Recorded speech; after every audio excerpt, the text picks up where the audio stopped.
जो है बहिष्कार कर रहे हैं। लेकिन हम आपसे ये अपील करते हैं, लगातार न्यूज़ 18 आपसे ये अपील करता है, इन सब चीजों को अभी आप सोचिए मत।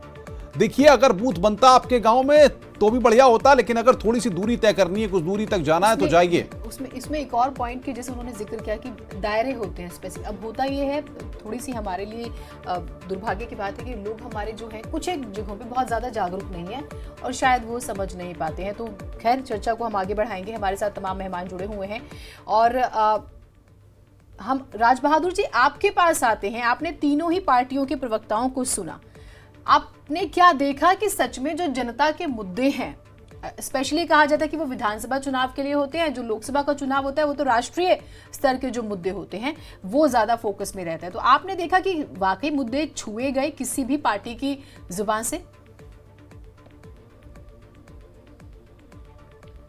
दरअसल देखिए, मुद्दों का जहाँ तक ताल्लुक है तो मुद्दे तो अपनी सुविधा के अनुसार गढ़े जाते हैं। जो सत्ता से बाहर है वो अपने हिसाब से मुद्दों को तय करने की कोशिश करता है, उनको प्रोजेक्ट करने की कोशिश करता है। जो सत्ता में है उसके मुद्दे दूसरी तरह के होते हैं।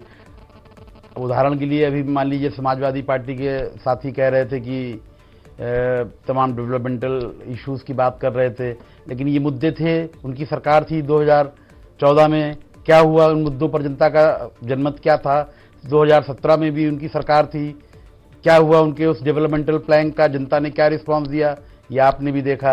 इसी तरह अब बीजेपी आज अगर सरकार में है तो जाहिर है कि वो बहुत ज़्यादा जहाँ पे उनका टर्फ कमज़ोर है वो उस पर बात करने से बचना चाहेंगे, वो अपनी सुविधा अनुसार मुद्दे लाएंगे। तो मुद्दों का जहाँ तक ताल्लुक है, ये पर्सनालिटी ओरिएंटेड चुनाव है। दरअसल ये पार्लियामेंट्री डेमोक्रेसी में हम होते हुए भी प्रेसिडेंशियल फॉर्म ऑफ डेमोक्रेसी का प्रैक्टिकल अनुसरण कर रहे हैं। हम हैं तो पार्लियामेंट्री फॉर्म ऑफ डेमोक्रेसी में, लेकिन हमारा जो व्यवहारिक तौर पे जो हम जिस तरफ जा रहे हैं वो प्रेसिडेंशियल फॉर्म में जा रहे हैं। एक आदमी पर केंद्रित है चुनाव, और उसकी अच्छाई और उसकी बुराई पर जनता को मोहर लगानी है, जनता को एक कॉल देनी है। ये दरअसल हो रहा है। मुद्दे ही, एक व्यक्ति ही अपने आप में मुद्दा बन चुका है। इस चुनाव की थीसिस ये कह रही है।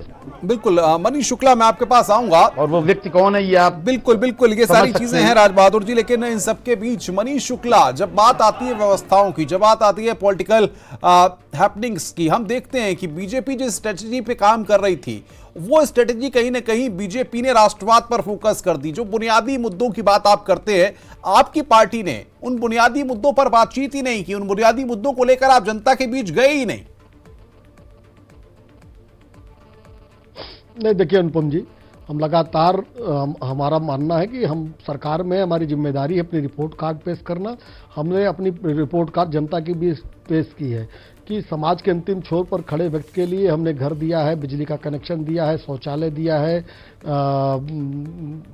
एलपीजी कनेक्शन दिया है। आयुष्मान भारत के तहत हम 5 लाख रुपए का हेल्थ इंश्योरेंस कर रहे हैं, फसल बीमा दे रहे हैं, किसानों को शुक्ला जी, आपने आगरा में सिविल एयरपोर्ट का वादा किया, नहीं दिया। लेकिन मेरा स्पष्ट मानना है जीनत जी, सर ये जो आपने बड़ी बड़ी योजनाएं सेंटर की गिनवा दी वो हम बाद में बात करेंगे, लेकिन जब अपने यूपी की बात करो, इन 8 सीटों की भी बात कर लेते हैं, उसके लिए आपके पास जवाब होना चाहिए।